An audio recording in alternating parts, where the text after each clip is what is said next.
how's it going? It's Michelle here in Northern Illinois Zone 5, and today we are going to do a winter pot. So this is kind of that transition pot that I need to have that will take me through fall, but the things that I'm going to put in it will last for a super long time, even after frost. And that way, when winter actually truly hits, and maybe some of it starts to because of the cold, I'll be able to just tuck some greens in and keep the bones of everything else that's in here, because some of this stuff, the colder it gets, the better it looks. All right, so we have these big urns here, and I did top them off with fresh dirt. I didn't completely empty them out. I am gonna really pack these out, and what's really nice about what I put in this is even if something dies, I will be able to insert greens into this to kind of spruce it up to go through the rest of the winter. So what I'm doing today is I am going to be using some curly willow, and curly willow is really sturdy. It'll last through the winter. It's got pretty color on it. This is kind of that gold green color.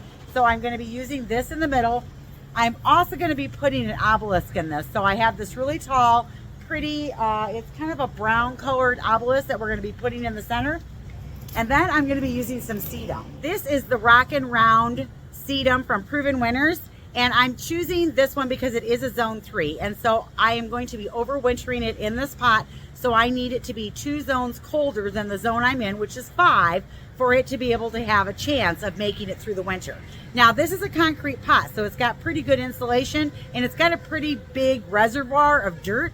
So this should be able to handle being in there all winter, and sedum look really good in the winter. Once winter is over, I can pop this into the landscape and it's gonna look absolutely gorgeous. So this is one that has a nice round mounding habit. It's not crazy tall. It only is 10 to 12 inches tall, and it needs full sun.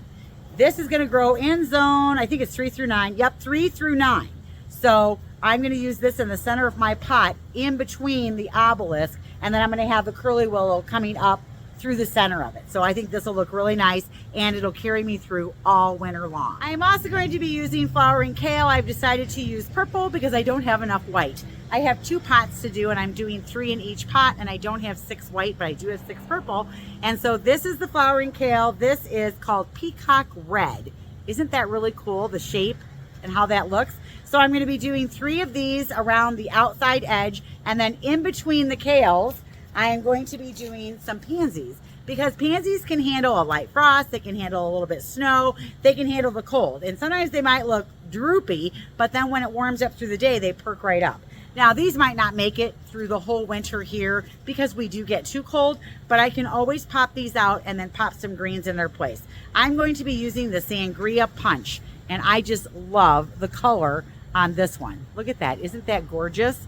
And then it's got the yellow with the dark ruby purple throat. Oh, I just think these are absolutely gorgeous. So I'm going to be planting 2 of these together, so I've got a little bit of impact, and then behind them I'm going to put a white cabbage. I wish I had bigger ones, but all the big ones sold, and all I have left are these little ones, but they'll do in a pinch. And so I'm going to do like 3 groups of these in between the 3 kales, and I think it's going to look really good. So let's go ahead and get started. The first thing I'm going to plant is I am going to plant the Rock and Grow sedum. I'm going to put it right in the center, and then I'm going to put the obelisk around it, and then I'll put the curly willow in, and then I'll plant the outside edge. So the first thing I'm going to do is I'm going to make a nice big hole so that I can get this down in there. I did top this off with some new dirt. I didn't empty all the dirt out of it because this is a big reservoir, and in the spring, they aren't going to do much growing, and in the spring is when it'll really start to need new dirt, and I'll empty it all out then. I have a great big potato in here from the potato vine that was in here, and I need to dig that out. So let me get that first. Okay, there it is. I want to try and get this right in the center. All right, get that out. All right. I broke a couple branches off. That's okay though.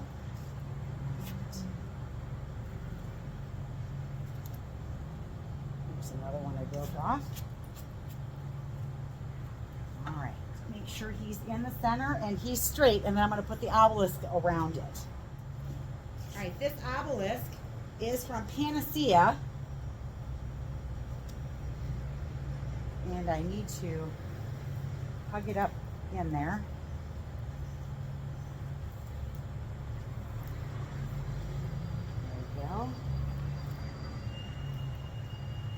think he's all in there. And I want to get that down in there, seated really well. Then I'm just going to clean up any of the broken branches. The next thing I'm going to do is I'm going to take my curly willow and I'm going to insert it down inside the dirt of the sedum and have it come through and then up the middle of the obelisk.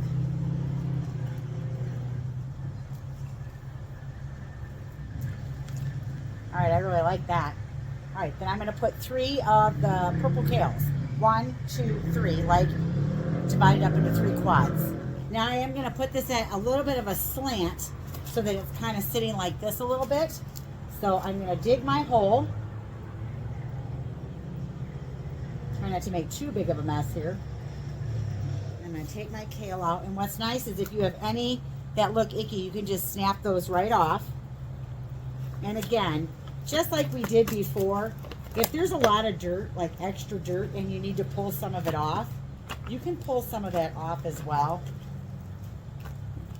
Just want to make sure you got a good root system still. Okay. Tease out those roots. Let's snap off that one and maybe that one. All right, there we go. And then I'm going to take this one and I'm going to put it in here at an angle. And I'm going to backfill around it. And then I'm going to do the other ones. I'm going to do one back there and one over here. You can see that I got the 3 cabbages in. 1, 2, actually they're not cabbage, they're kale. So I have the 3 purple kale in. And what I'm going to do is I'm going to put the pansies and the cabbage in next. And you can see here, see how I kind of leaned it a little bit? And I had to dig quite a bit to get those in there. They were really big cans, and so I had to pull some of the dirt off and then really shove them in there. Now this is a 4-inch pot, so I'm using 2, and so I'm going to be putting 1 right here. Oh, come back here. Here's 1. And I'm going to put the other one over here.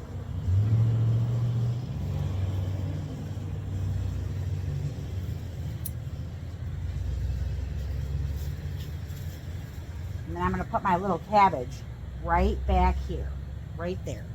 Isn't that the cutest little thing? He's going to go right here. I'm going to backfill him in. I'm actually thinking I want to put another pansy in here. I don't think this is enough. I think I don't have any more of the sangria, but I do have yellow and purple.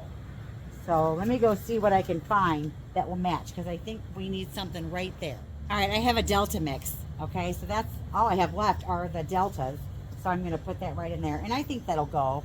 I think it'll be fine to have those mixed colors in there. So we're going to plant that right there. Yeah, I think it really needs that. So let's get it in. Here's my 2 sangrias and 1 Delta. Oh, yeah. And then we're going to put a cabbage right back there. And my cabbage right back there. And then let's backfill. All right, I like the way these turned out. And I can transition these very easily into Christmas. So I'm pretty excited about that. But these are going to have a good, I guess, shelf life on them. So I have to still do the other one. It's starting to rain. So we're going to see how fast I can knock that one out. Better do this quick, otherwise I'm going to get soaked.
I like how these turned out.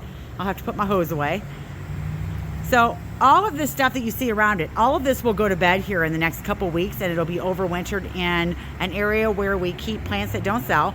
The moms will probably sell out of, and those will all be gone. But I do love how these planters turned out, and they're gonna be super easy to transition into winter. Now I love this obelisk. It's from Panacea, and it is the rustic obelisk. It's a 60-inch. It's a pretty heavy duty one, so it's not flimsy. I've got it anchored in there pretty good. So I really like that tall structure in there. And then when winter comes and all this stuff is gone, all that'll be here will be the pots, and I can just add some greens to it, pop the pansies out. Phew, there you go. You know you're a gardener when you'll do your pots in the rain. It's raining a little bit harder now. My hair is curling, but I had to get them done. I love how these turned out. I am so excited for these pots.